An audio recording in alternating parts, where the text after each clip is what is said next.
That's not a line that I'm telling you guys because I'm in Ireland. That's the truth. Well, we start with breaking news. 49ers quarterback Brock Purdy is expected to start against the Jaguars on Sunday after missing 2 games with toe and left shoulder injuries. The backup, Mac Jones, has led San Francisco to 2 of their first 3 wins. Senior NFL writer Jeremy Fowler joins us now. So Purdy expected to start here. Give us the background. What can you share on how they came to this conclusion? Kevin, he's pretty close last week. He was trending well all week. I was just told they wanted to make sure he could practice in full today. He could move around, get a full workload in. He did so with no limitations. That's why they feel good about clearing him. He doesn't even have an injury designation anymore after what was a close call last week. Mac Jones, who won him 2 games, is beat up. He's got in a knee brace. He's questionable for this game. So he's the one with the issues. Purdy steps in. All along, it was felt this would be a few weeks.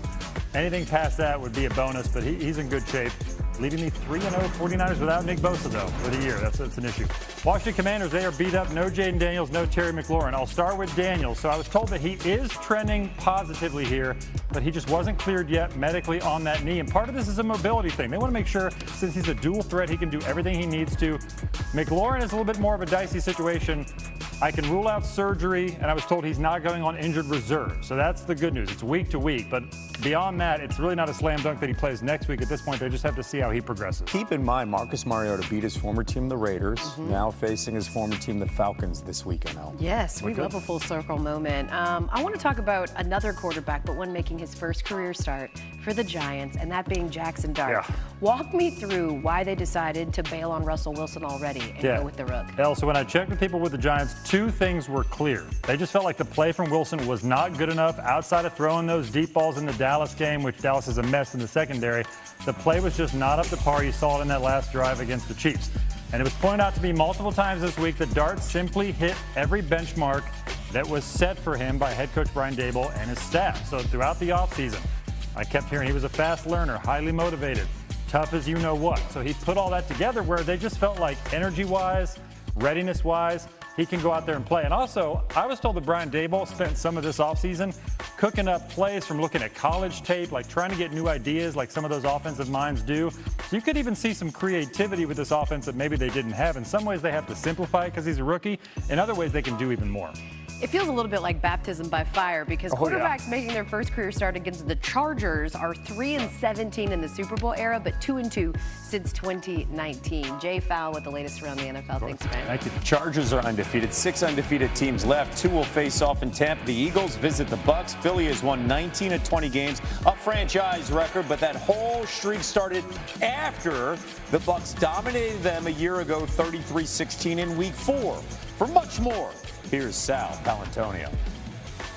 Hey there, Kevin. Bucs quarterback Baker Mayfield has been dealing with a painful bicep injury in his throwing arm, listed as questionable for Sunday's game against the Eagles. He didn't practice much this week, but when I saw him on the field today, he looked fine throwing the football. And Todd Bowles told me that Baker Mayfield will be, quote, ready to go. He wouldn't miss this game for the world. Remember last year, Mayfield 30 for 47, 347 yards, 2 touchdowns. Bucs rolled through the Eagles 33-16, but Mayfield told me the Super Bowl champs under Vic Fangio have a much more seasoned defense, a much more difficult defense to deal with. Guys up front, we got to take care of them. So whether it's getting the ball out quick, making them run, obviously we have the advantage here in Tampa with the heat. So trying to tire those guys out, knowing that early in the game, probably not able to take a lot of shots. If you hold on the ball an extra tick, they're going to be there. So he does a great job coaching those guys up on the details and the safeties playing from top down. There's not a whole lot of stuff over the top of them. So the Eagles came down a day early to get acclimated to the heat. Unless they're going to have a full-fledged practice, that ain't going to happen. Good news for the Bucs. Wide receiver Chris Godwin is back. Bad news, Mike Evans, the future Hall of Famer, he's out. And in the last 5 games when Evans has not been in the starting lineup, the Bucs have lost 5 straight. In Tampa, Sal Palantonio, ESPN. Now, you heard Sal Pal hit on it. It wasn't just that there was a noticeable difference and that they went winless when Mike Evans wasn't there. They also averaged almost 7 points fewer per game and also averaged 100 less yards. Let's keep it Eagles-Bucks with our Friday mainstay, Mina Kimes. One of these teams will remain undefeated and one will be handed their first loss after this weekend. So what do you think is going to be the key in this one? I think for Tampa, you really have to run the ball better than you've been running it all year long. The return, hopefully, of Tristan Wirfs, I think will help in that regard. But for me, it has a lot to do with the matchup. This Eagles defense has two vulnerabilities. One is the second cornerback position. Without Mike Evans, that's something that's going to be a little bit hard for the Bucs to attack. We'll see what they do with Ikuka in terms of where they align him. But I think this run game can take advantage of the Eagles' light box-centric run defense, which Al is 30th in run defense and success rate against the run.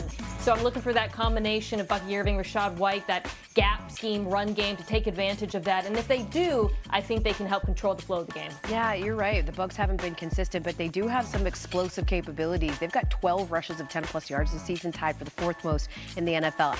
Everything is bigger in Texas, and guess what? That includes the drama. The offseason was headlined by Micah Parsons and his push to get a long-term deal done with the Cowboys. And when things went sideways, Jerry Jones surprised many, and he traded his superstar to Green Bay. Exactly 1 month later, Michael will make his return to Arlington on Sunday. Here's how he got here. I'm Jerry's guy. At the end of the day, whatever it takes for me to just continue to be a Cowboy until I retire, like, I couldn't imagine myself anywhere else. Most of the issues we're in agreement on. I don't view it as urgent at all. I feel like, I'm the best at what I do. Stats, numbers don't lie. They sign the checks. Let's see if they want me to be here at the end of the day. Breaking news. Micah Parsons announced that he had requested a trade from the Dallas Cowboys. Don't lose any sleep over. That's the one thing I would say to our fans. Don't lose any sleep over. I feel good that Mike is going to be out there against the Philadelphia Eagles. The world would know that I want Micah if they knew what I had offered him, and he knows what I offered him. When we wanted to send the details to the agent told us to stick it up our ass. Holy... It actually happened. Dallas Cowboys move edge sensation Micah Parsons to Green Bay. I'm very, very excited about the prospects of what we've done for the Cowboys here.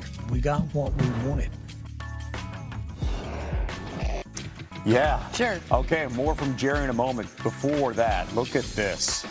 You see now the Packers, a completely different defense, one of the best in the league, and look at the Cowboys. Embarrassing.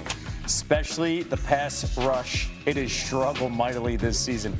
Here was Cowboys owner Jerry Jones earlier today on Micah. Listen to this. Now, let's make no mistake about it. Micah is special, and we all know he is, and he can be disruptive.